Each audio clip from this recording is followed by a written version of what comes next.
Disclaimer dulu di awal ya teman-teman. Jadi saya ini bukan dokter, bukan nakes. Saya ya hanya lulusan teknologi pangan dan di video ini saya menjelaskan apa yang sudah saya lakukan. Jadi teman-teman, karena saya bukan dokter dan bukan nakes, teman-teman boleh percaya, boleh tidak. Tapi alhamdulillah banyak yang mengikuti apa yang saya jelaskan dan mereka mendapatkan hasil yang luar biasa.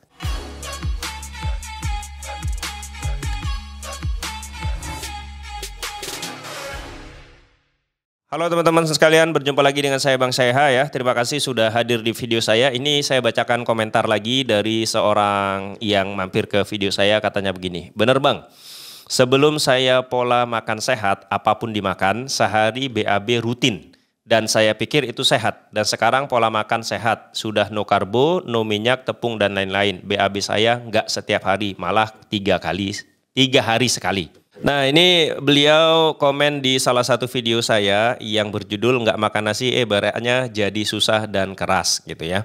Jadi gini teman-teman ya, ini benar banget ya teman-teman. Jadi ketika dulu saya pun begitu ya, ketika masih makan apapun ya, makan nasi, kemudian makan yang ada tepungnya banyak, gulanya banyak, nasi dan seterusnya, itu hampir bisa dipastikan setiap hari saya BAB. Yang harus kita pahami ya, BAB itu artinya adalah kita ngebuang ampas ya. Jadi kalau kita BAB yang kita buang itu adalah ampas yang tidak bisa diserap oleh tubuh, itulah yang kita buang. Ya, lagian nggak bisa diserap tubuh loh gitu loh. Ngapain disimpan terus dalam perut gitu. Makanya kemudian kita ada mekanisme pembuangan sampah. Sama seperti rumah. Ketika kita belanja banyak hal masuk ke dalam rumah kita akan mengambil, mengkonsumsi, memakai apa-apa yang bisa kita pakai.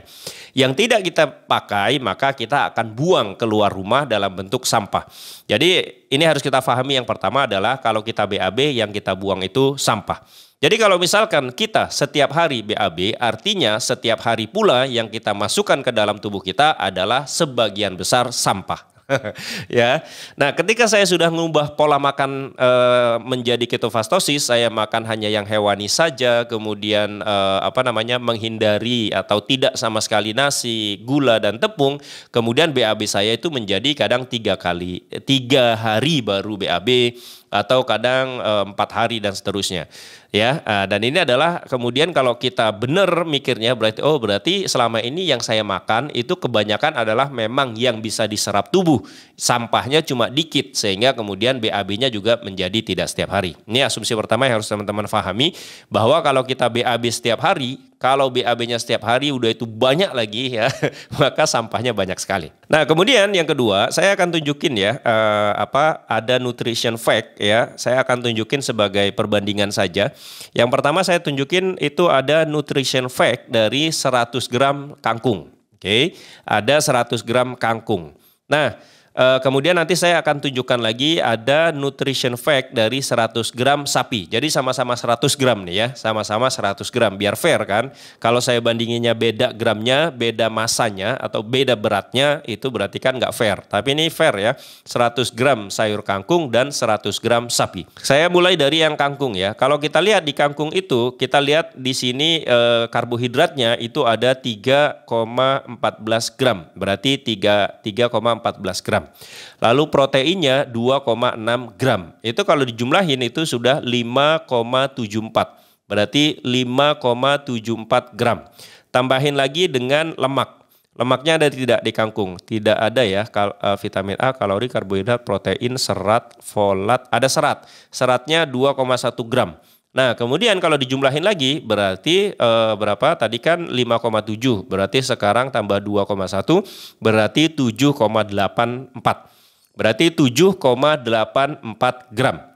Itu kangkung, bayangin. Jadi kalau teman-teman makan kangkung 100 gram itu ya makronutrisinya itu hanya 7,84 gram. Sisanya berarti anggaplah kalau ditambahin sama yang mikro, tadi kan 7 ya, anggaplah jadi 8 atau 9. Maka ya kalau kita makan 100 gram kangkung, maka mungkin yang diserap tubuh itu sekitar ya 8, 9 atau 10 gram saja. 90 gramnya atau 90%-nya dari berat tadi itu adalah sampah yang tidak bisa diserap oleh tubuh dan besoknya akan dikeluarkan atau besoknya lagi.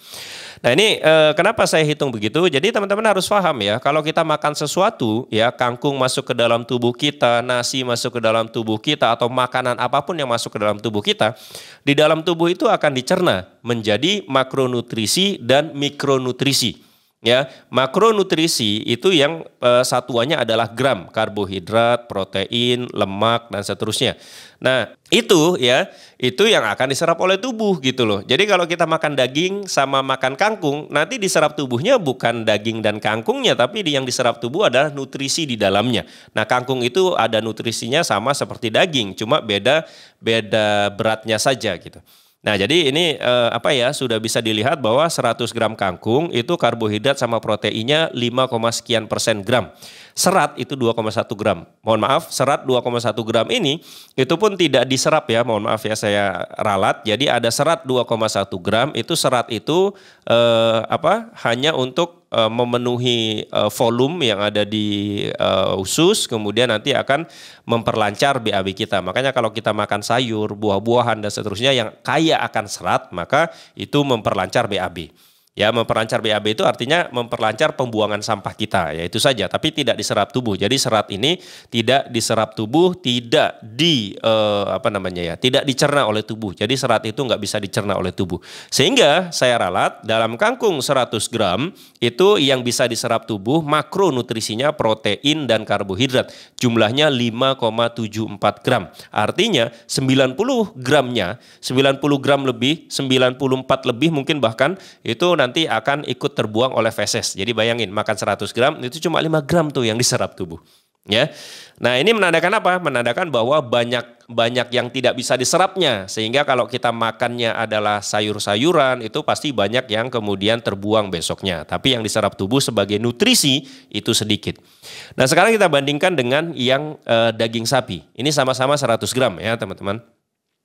Dalam 100 gram daging sapi saya kembali akan meninjau makronutrisinya dulu ya, yang satuannya gram. Karena kalau mikronutrisi itu satuannya miligram. Jadi kalau miligram itu ya 1000 miligram itu baru 1 gram. Sedangkan kalau yang lainnya kan kalau mikronutrisi itu kecil, kita anggap nanti kita bulatkan saja. Maka kita hitung yang besar-besar saja, makro-makronya saja. Nah, dalam 100 gram daging itu ada lemak ya. Ada lemak itu 19 gram, 19,54 gram. Artinya ya hampir 20 gram itu lemaknya saja. Kemudian proteinnya itu 26,3 ya, hampir 27 lah, 27. Tambah 20 berarti udah 47 gram. Jadi 47 gram itu bisa diserap oleh tubuh, karbohidratnya 0. Lalu ada mikronutrisinya ya, seperti ada sodium, kalium, itu mineral. Jadi di daging itu memang banyak mineralnya. Artinya kalau dari data ini kita bisa lihat 100 gram sapi ya proteinnya sampai 26,3, kemudian lemaknya juga sampai hampir 20. Itu kalau di total hampir 50 gramnya. Jadi 100 gram daging sapi nanti hampir setengahnya bisa kita serap ya. Itu jumlah yang cukup tinggi. Tapi kalau kangkung atau sayuran yang lain itu mungkin sekitar ya paling banter ya 5 sampai 10 gram saja yang kita serap. Sisanya akan dibuang. Nah, makanya kemudian tidak heran ya. Tidak heran ketika kita makannya adalah makanan-makanan seperti sayur-sayuran, nasi, terutama yang dari tumbuhan ya. Teman-teman silakan cek aja. Silakan cek aja di Google ya, nutrition fact apapun yang kalian cari itu ada di Google. Nah, nanti teman-teman bandingkan ya bahwa kalau nutrition fact dari tumbuhan itu memang ya makronutrisinya kecil ya kan, sehingga kemudian banyak yang akan kita buang. Maka tidak heran ketika kita masih makan nasi, masih makan yang lain-lain ya, itu pasti BAB-nya bisa setiap hari. Kenapa? Karena memang sampahnya lebih banyak daripada nutrisi yang diserap.